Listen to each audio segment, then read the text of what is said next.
Buon pomeriggio e benvenuti appunto a questa parte pomeridiana del programma di Biennale Tecnologia.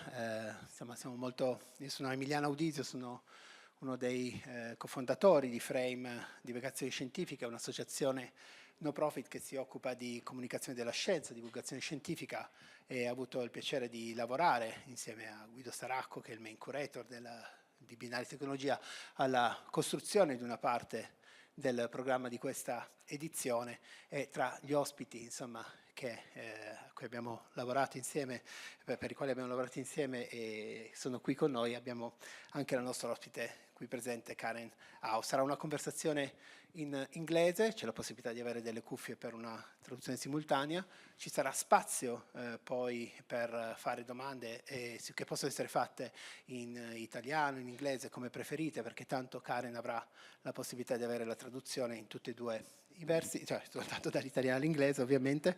Adesso passiamo all'inglese.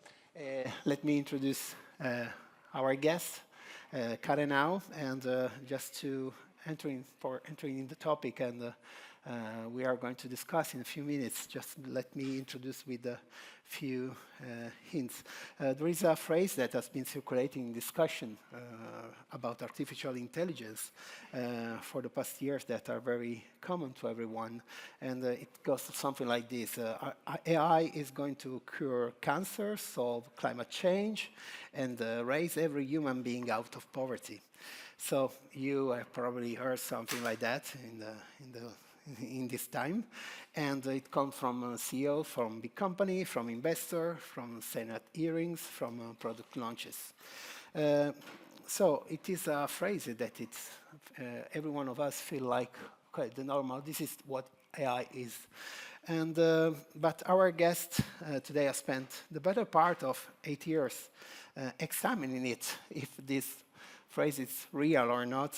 She is one of the first journalists to ever embed inside OpenAI. She wrote a book that the company did not want written, about which its CEO, Sam Altman, said things on social media that confirmed for many readers just how close to the truth it must be.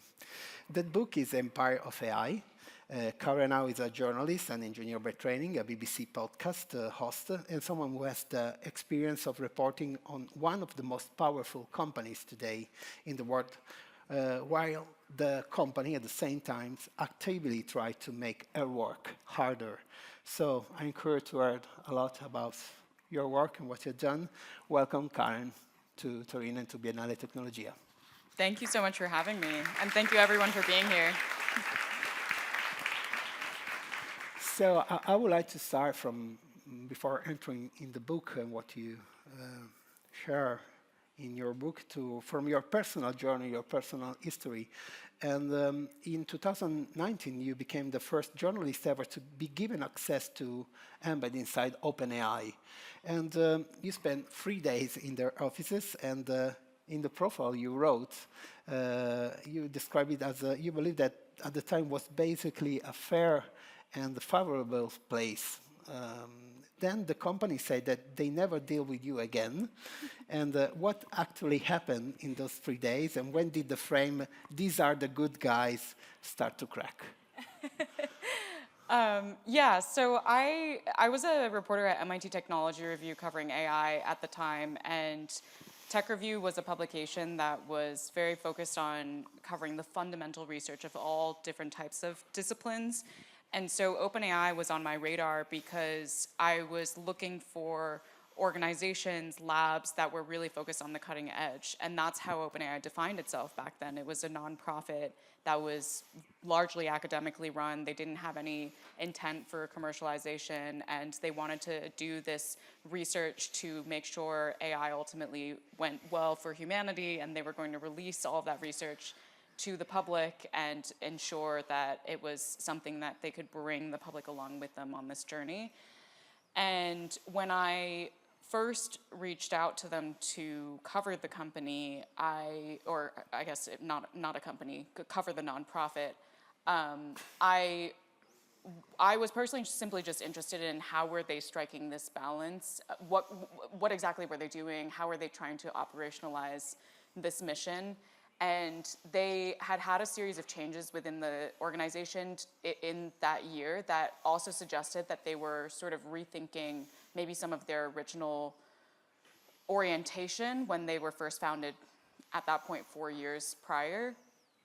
So Elon Musk had left the organization, even though he was originally a co-founder. Sam Altman had joined officially as the CEO. Previously, he was just a co-chairman. And they had just created a for-profit entity within the nonprofit, and they'd received a $1 billion investment from Microsoft. And I just asked the organization, would you be interested in reintroducing yourself to the public, because you have this mission, you have all these changes, you've been doing some really interesting research, and MIT Tech Review could be a good publication for you to do this reintroduction, because we are focused more on this technical coverage, and we can dig deeper into the research. And so they really liked that idea, and that's why I went to the embed within the organization for 3 days. But it struck me quite early on, basically in the first meeting that I had, which was with Greg Brockman and Ilya Sutskever, who was the chief technology officer and chief scientist at the time, that everything that the organization described itself publicly as was not quite right when I was inside, because first they talked about how they had a really strong mission, and they had this really important articulation of like how they were actually going to ensure that AI benefits all of humanity. And when I started asking really simple questions of Greg and Ilya, just why, like, what do you think, how would AI actually look if it went well for humanity? Like, they couldn't actually answer these really simple questions. And that was a little bit nerve-wracking, because they were already, you know, it was already 4 years into the organization's existence, and they had already raised $1 billion, soon to be billions of dollars.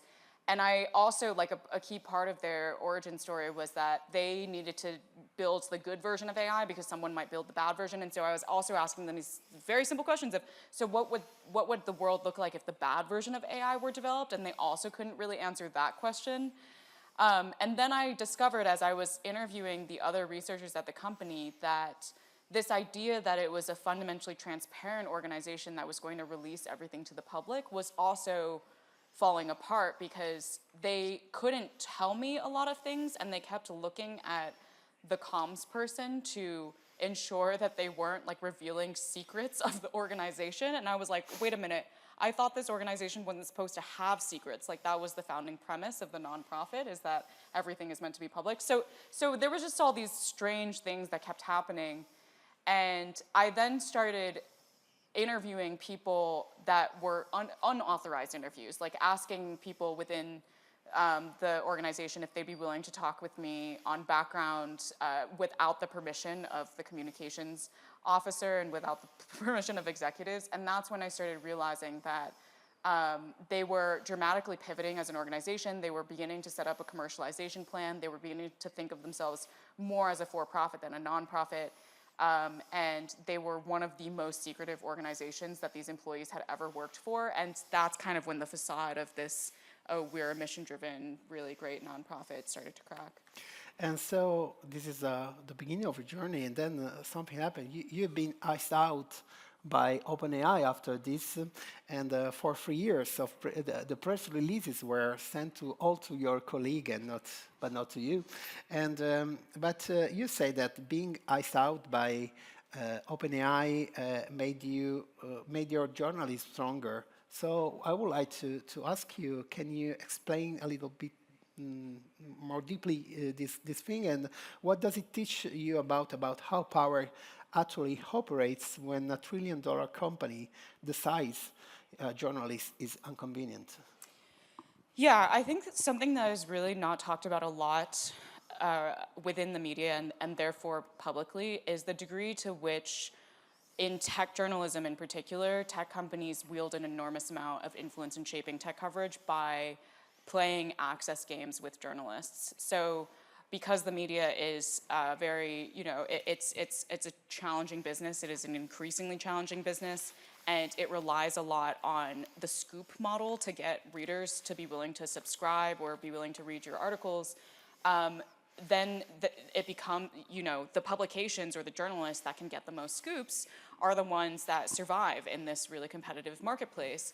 And tech companies know that, and they leverage this really well by withholding the scoops or dribbling out the scoops based on whether or not they think a journalist is aligned with what they want to see covered in the world versus not. And I didn't understand this when I was profiling OpenAI. If I had understood it, maybe I would have been nicer to them to maintain a relationship with them. But I was, you could say, naive and didn't understand that that this is how the game worked. And so I just wrote what I thought should be written, which is that this company is like not what it is all chalked up to be. And then, yeah, they refused to talk to me for 3 years. And I had to then wrestle with the fact that, okay, the door is already closed, so how do I continue to do my job when it could potentially never be open again? And fortunately, I had a lot of really good mentors within journalism that told me it doesn't matter if the door is open or closed, you just do your job. You just continue to push every single other door, because there will always be someone that is willing to talk to you, and that's how you ultimately get to the bottom of a story. And so that was about, when I profiled OpenAI, it was about 2 years into covering AI. And so pretty much from then on, I had to learn how to cover this industry with almost none of the doors open, none of the front doors open. And I was always like jiggling the back door to try and figure out who would talk to me. And I feel really lucky in hindsight that this happened, because it allowed me to just sharpen my ability to gather information without, needing permission to do so. But it is like it is something that to this day is a really huge challenge for technology reporters, because it's not the way that the tech industry does this and wields power over media companies and individual journalists is still just like the power gap is just really vast, So to say that like every journalist can simply just ignore the access games and go around to the back door is also a little bit doesn't quite acknowledge the gravity of the problem. So this is one of the things that I think the public needs to become more aware of, and journalists need to talk more about openly, that there is such a huge amount of influence that these tech companies can in fact do to shape the coverage.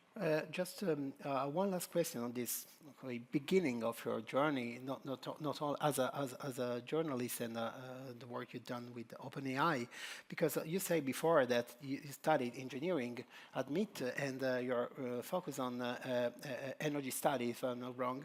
And I read that you left engineering because of what you saw happening in a Google spin-out startup.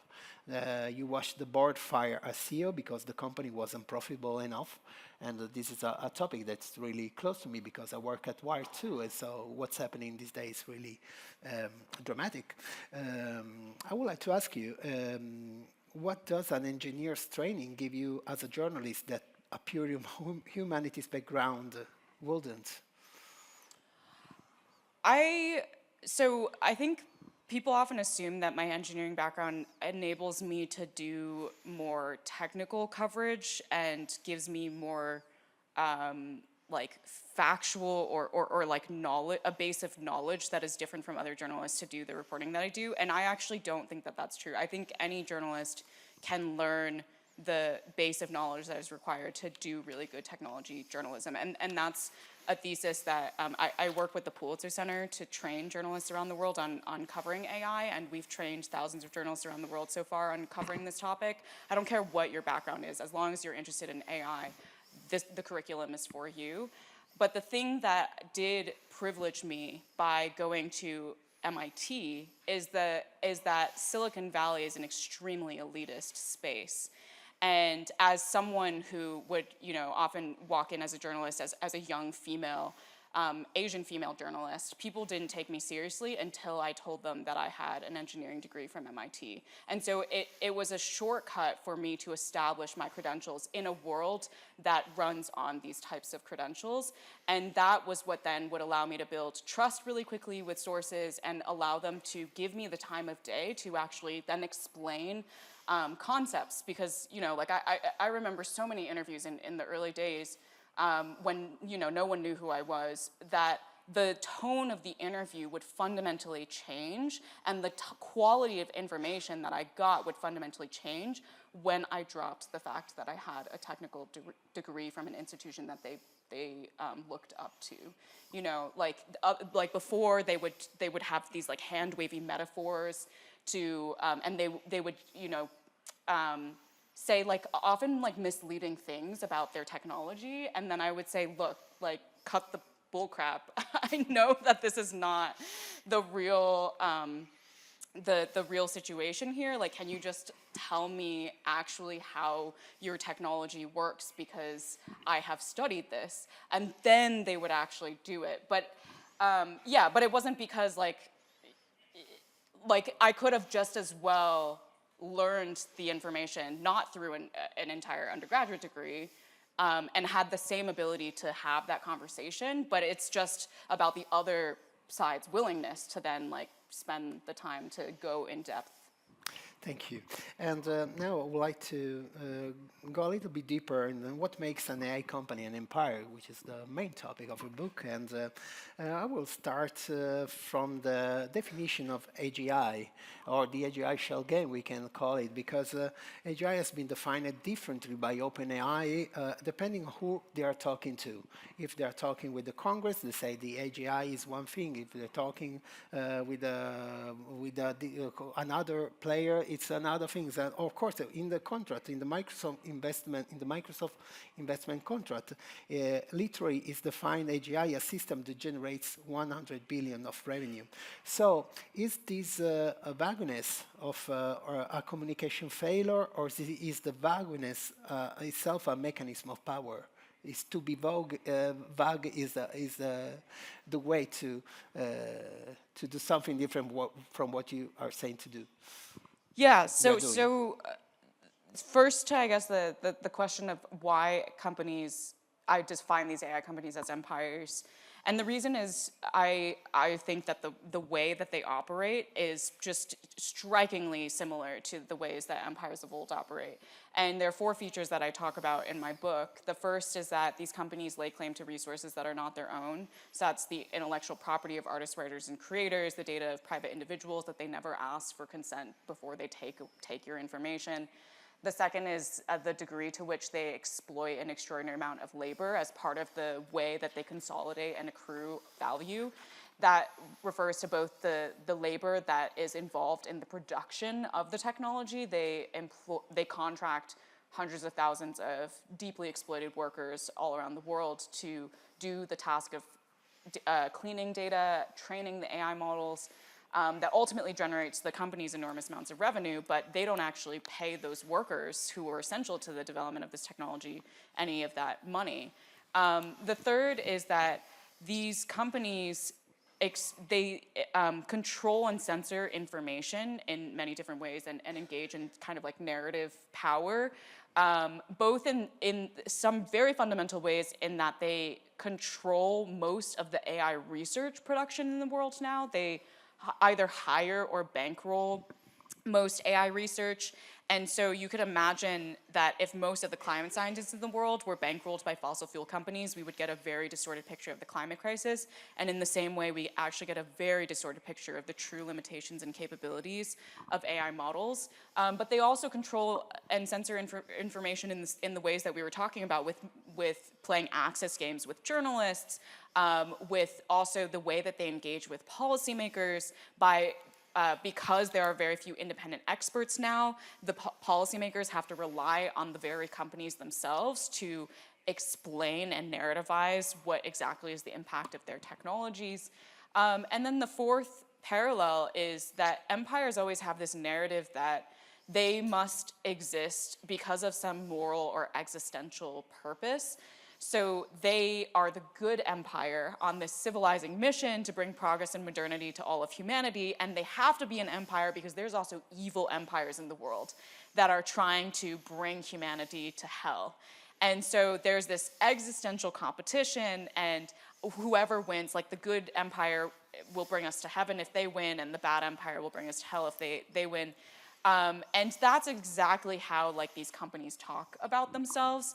And so the empire is sort of like the only metaphor that I've ever really found to fully encapsulate like all of these different dimensions of the way that these companies, the scale at which they operate, the mechanisms by which they exert their power, and the degree to which they've consolidated an enormous amount of resources, capital, and even now land, energy, and water, like fundamental resources in the world.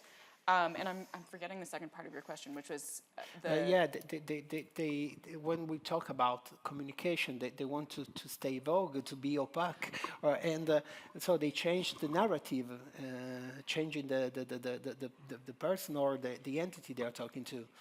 Yeah, so on this fourth parallel, the degree, like in order for them to frame themselves as a good empire, they have to tell like a really good story about why they're still good even though they're plundering resources and exploiting labor and doing all these things. And AGI is that narrative mechanism by which they can continue to justify being the good guys. And the reason why is because AGI is defined, it's artificial general intelligence, it's defined as this theoretical AI system that will match human capabilities one day. And the problem is that we don't really have a scientific consensus around what human intelligence is, which means that there's a vacuum of meaning around what AGI really is, and that allows these companies to just say whatever they want about what AGI is. So you read the fact that OpenAI and Microsoft define it contractually within their terms as a system that will generate $100 billion. But when Sam Altman stands in front of Congress, then he says the things that you read off in the intro, like AGI is going to cure cancer, it's going to solve climate change, it's going to alleviate poverty. And they then define, like, if you want access to all of these wonderful, miraculous things, the only way to get there is for us to have all of this capital, land, and resources. The only way to develop this technology is for us to be the empire. And so that's why, all of the plundering and the exploitation is justified, because you can only have the good stuff with this enormous consolidation of power. There's another argument that I like to talk. It's always related to knowledge capture, and especially on. I want to remember that you are in the board of AI Now Institute, and also you are doing a very good job with the Pulitzer Center of AI Spotlight Series.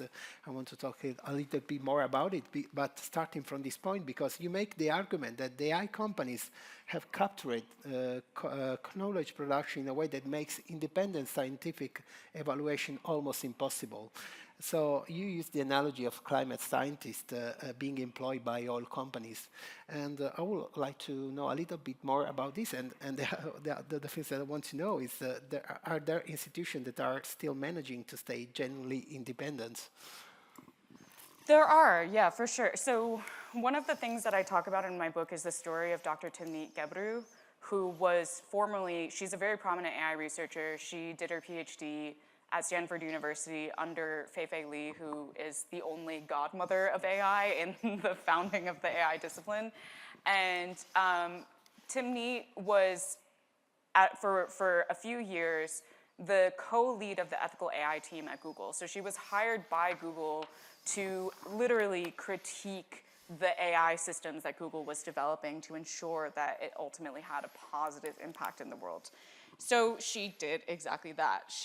When Google started pivoting towards large language models, because OpenAI had just released GPT-2 at the time, and the industry started moving kind of towards GPT-3 at the time, so half a generation before ChatGPT, and the industry started moving more and more towards large language models. Timnit wrote this paper within Google that was critiquing all of the things that that could come to pass if the industry continued to rush headlong into this large language model game. And many of the critiques that she laid out in that paper are similar to the ones that I lay out in the book, but she did it like years before, which is like there could be environmental consequences that come from this, there could be labor exploitation consequences that come from this, there could be a collapse of social progress in these models because it's ingesting language from history, not from, you know, the way that language continues to evolve in the present day and in the future to reflect the changes in our moral values. And instead of allowing her to publish this paper, Google tried to censor it. And in the process, because Timnit was unwilling to have it censored, she was fired from the company. And this is like a very, you know, one of the most prominent examples of a company using their power of having captured so much of the independent, so much of the research landscape to try and force or impose a certain narrative on the technologies that they are deeply financially intertwined with. And Timnit, after, you know, she had this really traumatic personal experience, she did a lot of deep reflection on, well, how do you actually then really get an industry to do the right thing? If you can't do it from the inside, then you have to do it from the outside. So she started a research institute after this experience called the Distributed AI Research Institute, DARE, which is really focused now on being an independent research organization that's supposed to be a counterweight to the tech industry. So all of the researchers that work at her institute, they explicitly do not take any funding from big tech, and they set the agenda not based on what the industry wants or based on what's going to generate the most money or anything related to commerce. They focus really on what are all of the researchers are embedded within communities around the world, and they focus on like what are the needs of these communities, and are there AI tools and AI research that we could actually do to advance their goals and help them overcome their challenges.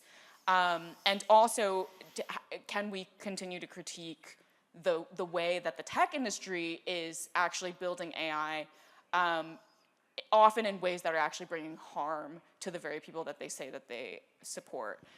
So there are these pockets of independent research that are happening, but it is really challenging. You know, Timnit talks often about how difficult it is to continue fundraising for this work when, you know, the tech industry is also just capturing so much of the imagination of what AI is. There have been, she's talked before about the case of, there's a collection of AI startups within on the African continent that are focused on language AI technologies for different types of African languages that are traditionally not within the purview of the large tech companies because they're not profitable. It's not commercially viable to kind of spend time building language technologies for these other languages.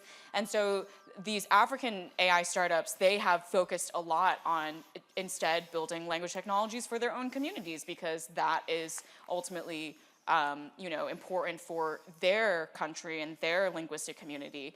And when they have then demonstrated that there is, you know, a demand for it and a market for it, suddenly big tech comes in and starts becoming really interested in building language technologies for the same exact linguistic communities.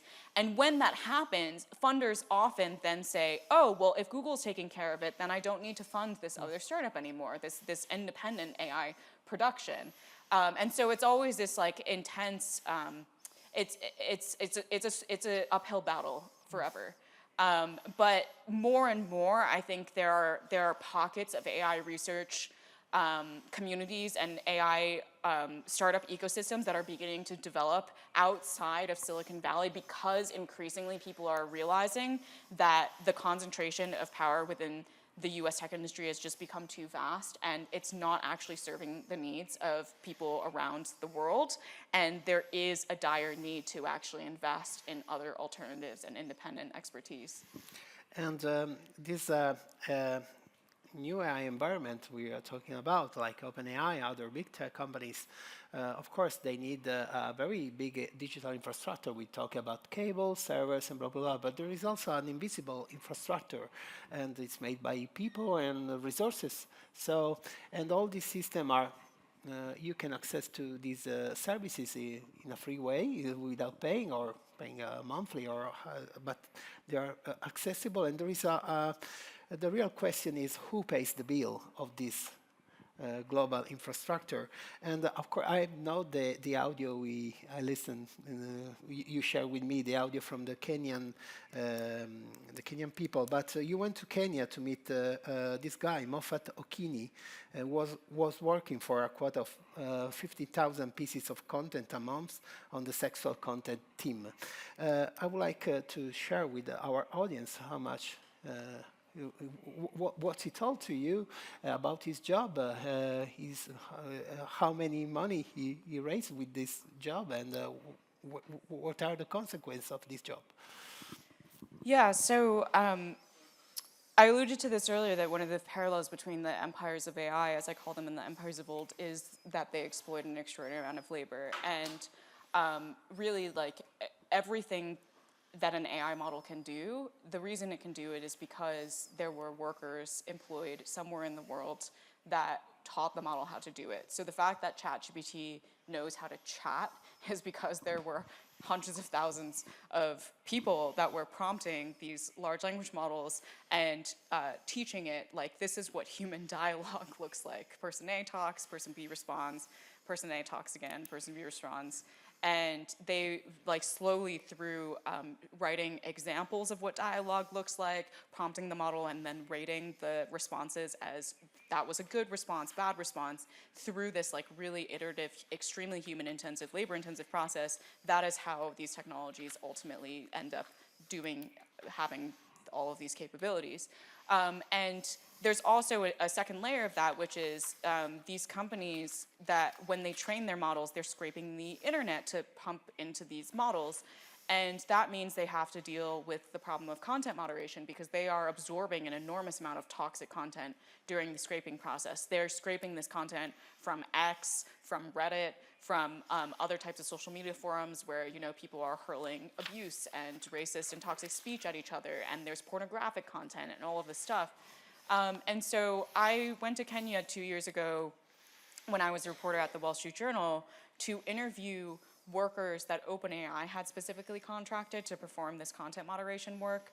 And they were using this third-party contractor called Sama, which is also a San Francisco-based company, but they have offices in Nairobi to hire Kenyan workers to do this kind of data annotation and also content moderation work. And when I met with these workers, they had, one of the things about this industry is that workers are contracted through these, you know, these third-party contractors to ultimately perform work for companies that are not revealed to them. So when these workers first started doing the work for OpenAI, they didn't actually know that OpenAI was the client. And it was because of a leak from one of their leadership that they discovered later that they had been working on a system that would ultimately become the basis of ChatGPT. And they were split into different teams to perform the content moderation. So there was a violent content moderation team, a sexual content moderation team, and then a harassment content moderation team. And each of these workers were given a detailed taxonomy of like review some of the worst content on the internet and then put into this, based on this detailed taxonomy, like categorize each of the horrific pieces of content that you're seeing as one of these labels. It's either violent or extremely violent, or it's sexual content, it's extremely sexually abusive content, that sexual abuse involves children, so on and so forth, so that OpenAI could ultimately create a content moderation filter with all of these different fine-grained controls on it. And I actually haven't looked at it in a while, but if you search for OpenAI's content moderation API, it still has, you know, all of the levers or like the dials that you can turn based on all of these different categories of bad content, and that was what these workers were meant to do. And for Mofat Okinye, who I write about in my book, he was on the sexual content team. All of these workers were paid on average less than $2 an hour to do this work. And he was so psychologically traumatized by being exposed to this extremely graphic sexual violence every day for hours on end, that his personality began to change. And he went from being an extremely extroverted and really open, warm person to a very socially anxious and isolated person who didn't want to be intimate with his wife, who didn't want to be, didn't want to engage with his stepdaughter, who was the daughter of his wife from a previous relationship. And he also, during this time, was not able to explain to his wife or his stepdaughter why this was happening, because he didn't know how to explain to them or to anyone that his job involved reading sex content all day that like didn't sound like a real job, and it sounded like a very shameful job, especially in the Kenyan context. And so over time, it strained his relationships with his family to the point that ultimately his wife left him. And this is like not a, he was not unique in this regard. When I was interviewing the Kenyan workers, and I interviewed 4 of them that did this work, they mentioned to me there were a number of workers among their colleagues who had their families kind of unravel after they did this work, because when you are so psychologically traumatized that you become a different person, not only can you not take care of yourself, you can't take care of anyone else around you, and people are connected to one another in a social fabric, and there's suddenly a hole in that fabric, and then the fabric begins to unwind. And so this was something that, you know, I don't think most people really understand is a part of the production of these technologies, the way that Silicon Valley designs them, that it can wreak such an intimate and such a devastating harm on individuals and on their communities. And the thing that like I wanted to also articulate in the book that I think is really important to understand is that this kind of harm to individuals and this kind of labor exploitation is just wholly unnecessary. It's a direct downstream consequence of the way that Silicon Valley chooses to produce AI technologies through scale. And I always say AI, like the word AI is like the word transportation. Transportation can refer to anything from a bicycle to a rocket, and in the same way, AI can refer to a range of many, many different types of technologies that are developed in various different ways and have different supply chains based on the choices that people make when they develop the technology. And when it comes to OpenAI and Anthropic and Google and all of these other companies in Silicon Valley, they specifically chose to develop a version of AI that requires a colossal amount of resources, a colossal amount of data, a colossal amount of labor.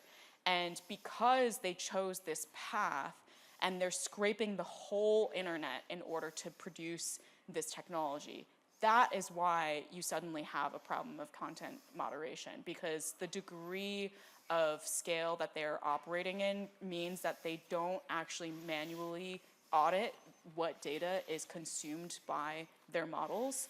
They simply scrape all of it and then deal with the problem of cleaning it up later. And the people who do the cleaning up are the people who are in extremely underprivileged countries, communities, deep in poverty, who are forced to do this work because there's no other work that's available to them. And that is why it becomes exploitative. It's the choices that begin at the top. I have many questions, but one last then I want to open to the question from the audience. Dopo questa domanda apriamo le domande per il pubblico, quindi alzate la mano e si potrà fare la domanda che vorrete. Because if we talk about this topic, we need to talk about AI governance, and it's a very complex topic. So in Europe, we are trying with the AI Act, there are other solution. We don't know if they work, if they're no good or right. But I would like to ask you what's happening in the United States. Because in January 2025, President Trump signed an executive order revoking the Biden-era AI safety framework. And in December, so a few months ago, he signed a second order preempting state-level AI regulation. So California and New York were trying to have some rules to govern for the AI governance, but they cannot do this. So, from your perspective, what has that changed, and what happens to the companies you've been documenting when the last regulatory friction disappears? So the Trump administration has made very clear that they're completely uninterested in holding these companies accountable. And in fact, they're very interested in actually accelerating the imperial expansion of these companies. And I think it's because the US, you could argue that it's always been a bit of an empire, but it is certainly in its imperial phase now, where the Trump administration is trying to reestablish the United States empire and also engage in this expansionist rhetoric where it's like threatening allies to annex them and bombing countries for no purpose whatsoever. And they see the tools of these AI empires as part of the tools of their imperial project as well. I mean, literally, we are now seeing both Anthropic and OpenAI's technologies being used by the US military as part of the operation in Iran. And so that's part of the reason why Trump has tried, he's actually tried 3 times to get rid of state regulation. And the executive order was the second attempt. And I'm not a legal scholar, so I don't fully understand this, but what I've read from other people's analyses is that the executive order it actually doesn't have much teeth. So he's tried to create this framework to challenge state regulation, but as far as we can tell, it hasn't really done much because states are continuing to pass their own state-level laws. And in fact, there have been a number of really interesting and exciting state laws that have been able to pass. There was a bill in California, a bill in New York that both created some governance mechanisms. Maine is also about to pass a data center ban, so they're the first state that's about to do that. There have been a number of bills introduced to try, at the state level, that have to try and contain the psychological harms of these models, especially when it comes to kids. There are also bills that are trying to enable students to contest when AI is being forced upon them within an educational environment. So there's some really interesting and positive activity that is happening at the state level. But yeah, from the federal level, the agenda is to try and get these companies to aggressively be able to capture as much resources as possible and continue doing what they're doing just without like any restriction whatsoever. What's interesting though is, and this is where I'm actually quite optimistic, is that because of this agenda and this fusion between Silicon Valley and Washington, there has been an unprecedented backlash from the American public towards the way that these companies and the administration is operating. In the latest polls, 80% of Americans now do not like the tech industry or the AI industry and think that there is something wrong with the way that AI is being developed right now. This is extraordinary because the last time 80% of Americans were on the same side of an issue is, I don't remember when that happened. And so that to me suggests that even in the absence of government regulation at the federal level, there is still a significant amount of what I'm calling bottoms-up governance that is beginning to happen, where the public is starting to play the mechanism of holding these companies and the government accountable, either through protests, like we're seeing a huge sweep of protests happening all across the country against data centers, We're seeing like a huge wave of lawsuits hitting these companies due to, copyright infringement or psychological harm. We're seeing like coverage of these companies really starting to turn from much more, simply just quoting what the CEOs say to starting to really grapple with like the accountability issues at hand. And that is then becoming part of the reason why states are being more and more effective at passing these laws and regulations at the state level. And so this is, to me, like what's happening in the US is sort of a microcosm of what needs to happen all around the world, is that there needs, even when there isn't government action, I think in the EU case it's quite different, but even when there isn't government action, there's plenty for the average member of the public to actually stand up against what these tech companies are doing. So thank you, Karen. Now our time, discussion time is over, but I would like to open to question from the audience. So thank you very much to Karen Howe for being with us today. Se ci sono domande, magari c'è una domanda lì, ecco, arriva. E anche una poi davanti. C'è solo questo? Vai, tiro questo.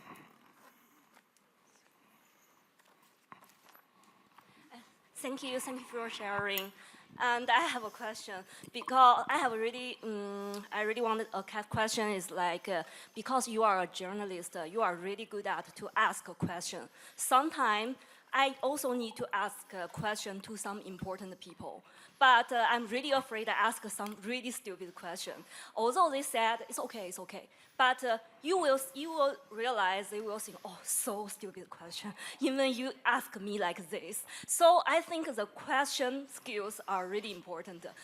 It can open, somebody can talk with you, it's a door. So I want to ask you, how can I ask a question to a person is important, or I'm a really is a valuable person like this? And I'm sorry, I also have a second question.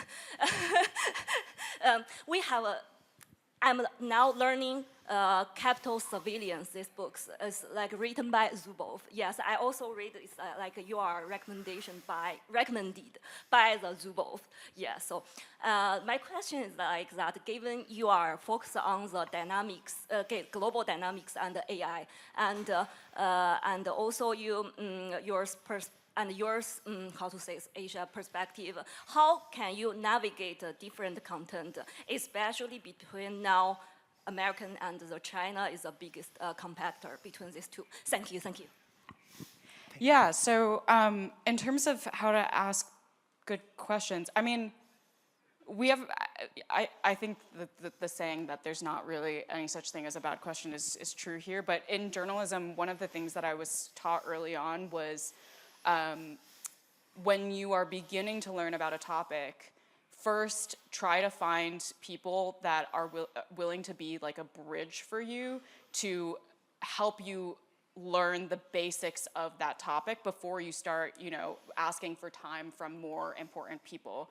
Because it's not, I would say it's not like there's any such thing as like a bad question. It's more just like, be really strategic about when you finally get the audience with someone who has a very little amount of time. Like, you should be asking like much higher order questions, much more specific questions about like their expertise rather than asking them like fundamentals about their industry, And so whenever I'm setting up interviews, I always start with like the lower level employees, interns, or PhD students before I get to like the executive. So I ask all of the questions that are silly. That like when I first wrote my OpenAI profile, I remember I talked with some interns just about really silly things like, what does the office look like?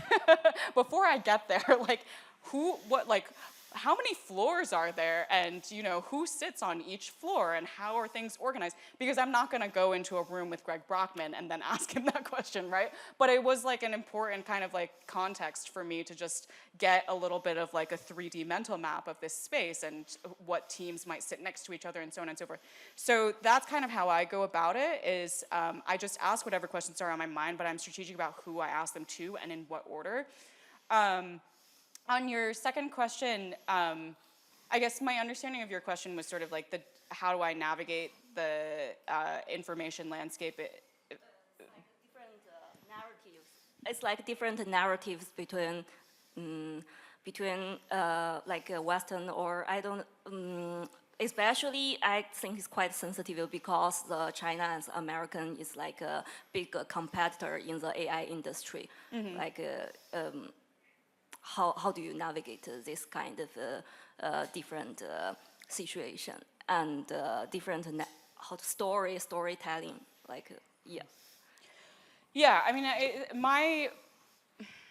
my personal, I guess you could say, view on the US-China competition narrative is that it is a wholly useless narrative to have in the world, because we, as a global society, are facing so many intersecting challenges. Like, we are in a polycrisis moment where we just need people to be working together.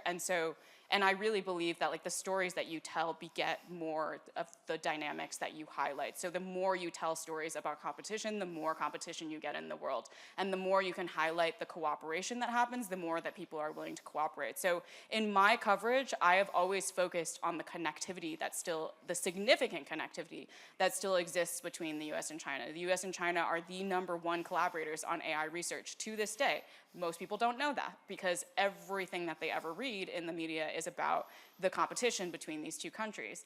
And so, yeah, that's how I focus my coverage. Like, when I was at the Wall Street Journal, one of the front page stories that I wrote was about how, you know, the collaboration between US and Chinese scientists across various different disciplines was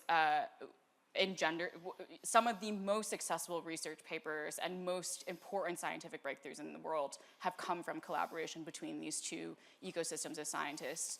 And so that's what I'm going to continue doing when covering this space. C'è una domanda qui. Qui. Grazie. Ciao Karen, innanzitutto... ok, faccio in italiano, sì. Ok, puoi sentirmi, sì. I think so. Can you hear? I'm on channel 2, is that right? Yeah, I hope. The volume Provo. is okay? Yes, I can hear. Okay. Ok. Great. Allora, innanzitutto grazie per portare questo dibattito. Ho due domande in realtà. Allora, la prima è, parto da una breve considerazione. Guardando, diciamo, sia il titolo e sia sulla base della discussione che abbiamo fatto in quest'ultima ora, sembrerebbe che, diciamo, la parola impero e democrazia non possano stare assieme, chiaramente, ma questo diciamo in generale. Però in questo caso specifico impero e AI da una parte e democrazia da un'altra. Ok? Perché impero evoca un potere assoluto, diciamo incontrastato, in qualche modo, no? Concentrato. Democrazia ovviamente tutt'altro. Ma la prima domanda è: non credi che questo, come avviene un po' a tutte le tecnologie in generale, sia un hype del momento e poi man mano, diciamo, in realtà diventando sempre più accessibile l'AI in maniera distribuita, questo in maniera naturale possa andare ad erodere in qualche modo questa concentrazione di potere, no? A diluirla in qualche modo? È la prima domanda. La seconda domanda che ti pongo è questa, cioè fin da sempre comunque, diciamo, le innovazioni tecnologiche hanno rappresentato un vantaggio competitivo, non basta guardare innovazioni in ambito militare. Eppure nel tempo però sono state possibili forme di democrazia, almeno in certi luoghi del mondo. Parlo al passato perché voglio essere cauto, non so quello che succederà, però diciamo comunque è stato possibile, quindi credi che questo equilibrio sia sempre più o sarà sempre più difficile in futuro proprio a causa delle AI o di tecnologie simili? Grazie. Yeah, thank you so much for your questions. Absolutely, your initial observation that empire and democracy aren't compatible is exactly right.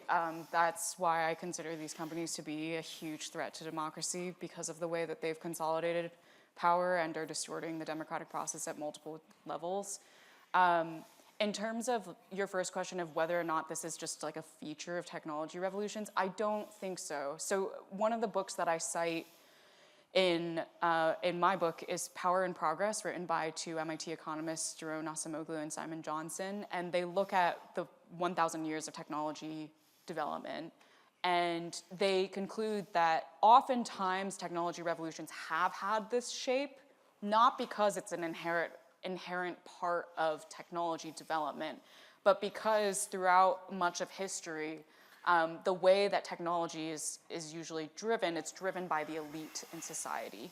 So the elites who have the capital and the resources to rally a bunch of talent to create a technological breakthrough, they will make technology that accrues more power to them. And so that's why you sort of see this effect that happens, but that doesn't actually mean that all future technology revolutions are would have the same shape if we demanded collectively for different governance structures that enabled different types of technology to develop. I talk in my book about, in my epilogue, about this organization called Tahiku Media that is a nonprofit based in New Zealand that went about developing an AI tool for their indigenous community in a fundamentally different way from Silicon Valley, as a way to illustrate how AI can also be imperial or it can be very democratic. So in the Tahiku Media case, they developed an AI speech recognition tool for Te Reo Maori, the language of the Maori people, as part of a project to help revitalize the Maori language, which was almost lost due to colonization. And one of the things that, the entire process by which they developed this AI speech recognition tool was all about centering participation and democracy within their community. So first and foremost, they chose to develop a very specialized AI tool. So instead of trying to build AGI, or what I call the everything machine, that necessitates hoovering up all of the data and all of the resources in the world, they just chose one task that they wanted to focus their AI technology on, and that meant that they only needed a very small amount of data. That meant that they only needed 2 computer chips to train this model. They then went to their community and asked for consent before even developing this technology, and then once they got the community's buy-in, they only used consentfully donated data to train the model. And so the whole process was actually centering sovereignty and participation and reversing historic inequities rather than entrenching the power dynamics within the world. And so this is a way that you could see technology, whether it's AI or any other technology, could in fact be developed in a much less concentrated way, but in a way that distributes power. And to your second question, which I'm blanking on, what was? That the military research was... Oh, yeah, the military. So, yeah, so this is a great question because I think there is a general assumption that people have that the faster you advance AI, the faster you strengthen your military. But this is actually like a logical fallacy, especially when it comes to this version of AI technology. So there's kind of like a couple problems here. One is that there are many types of AI that are used in the military, and it is not like, there are a lot of very small AI tools that have already been around for a decade that are like already very powerful and lethal when it comes to military use. I'm talking about things like autonomous drones, computer vision models that can be attached to drones that could then like fire a weapon at people. Like, that's technology that has existed already for a very long time. And it's not actually advances in technical capability that are bringing more advancements in military in that front. It's actually norm changes that have caused this type of technology to become more used in battlefields. But the second thing is, when it comes to like large language models, this is actually a technology that the faster it's being integrated into the military, the more risk is actually being inherited by the military. So there's this a very prominent military AI commentator, Paul Scher, who is the executive at Center for a New American Security. It's a think tank that focuses on like AI and national security issues. And he himself served in the military and also has written extensively about AI in the military. And one of the things that he's pointed out before about large language models in particular is that this is a technology that is inherently inaccurate. And right now, the way that the US military is using this technology is to analyze a bunch of intelligence information and then identify bomb targets and prioritize bomb targets.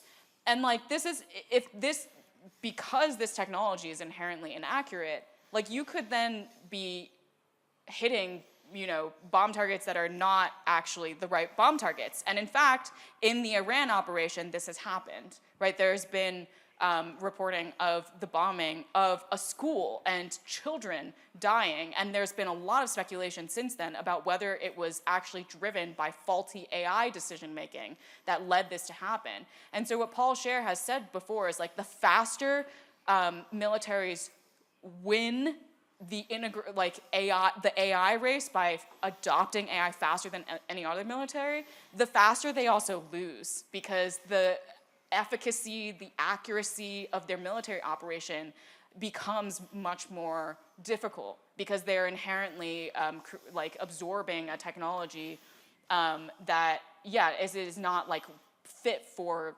purpose. And so that's like why I think when it comes to future technology developments, this idea of this kind of shift, global shift away from cooperation towards competition that is predicated on this idea that now everyone is in it for themselves and each country just needs to focus on their own technology advances because that's what's going to lead to their military advances, is actually based on a logical fallacy. Il tempo è scaduto, ma abbiamo 3-4 minuti. C'è ancora una domanda veloce? So one quick question. Okay, just one fast question. I'm a teacher. I'm an ICT teacher in high school. So what I see from my perspective, from the high school, it looks like the perfect storm, because we have companies which are, everybody tells us they are in a bubble.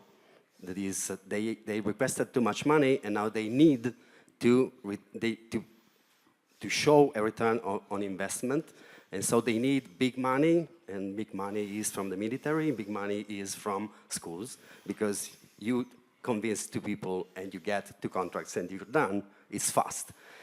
On the other side, we have schools. I mean, the education, the public educational system, which is underfunded chronically. So we have on one side an industry that have to sell these machines, these teaching machines, as Audrey Waters called them, and there is on the other side a sector that desperately needs money and sees in this kind of investment, truly or not, an opportunity to get some money some way. Have you seen some response in the US from public school teachers, from the schools in general, that has been effective in stopping or at least slowing down this adoption from the public schools of these so-called AI tools? Yes, this is absolutely a dynamic that's happening where companies are so desperate to find revenue that they are preying on not just the education sector, also the media sector and all of these other sectors that have been deeply underinvested in for a long time and are struggling financially in various ways. And there is becoming more and more pushback from the education sector against this kind of predatory behavior. There's this bill that was just introduced in California that I sort of referenced earlier, which is about ensuring that students have the right to contest when AI is being introduced in the classroom in a way that actually undermines their learning and harms them. And there are other types of protest efforts among teachers, among professors, among educators in other institutions that are trying to push back against either their own institution or generally the industry at large in doing this kind of behavior. Last year, I spoke with the Federation of Community Colleges in California, which is like the largest community college system in, I think, the world, serving millions of students. And they had just struck a deal with Google to bring all of these tools within the schools. And I gave them the same, arguments and thesis that I lay out in my book, that this is like these kind of partnerships can be extremely detrimental, not just to learning outcomes, but also just to the fact that you're opening up your student population to having all of their data captured by these companies to then continue perpetuating their imperial expansion. And there were so many professors that came up to me afterwards being like, what do we do? How do we protest? How do we actually potentially get this contract revoked, or get it when it's time to renew, like get them not to renew it.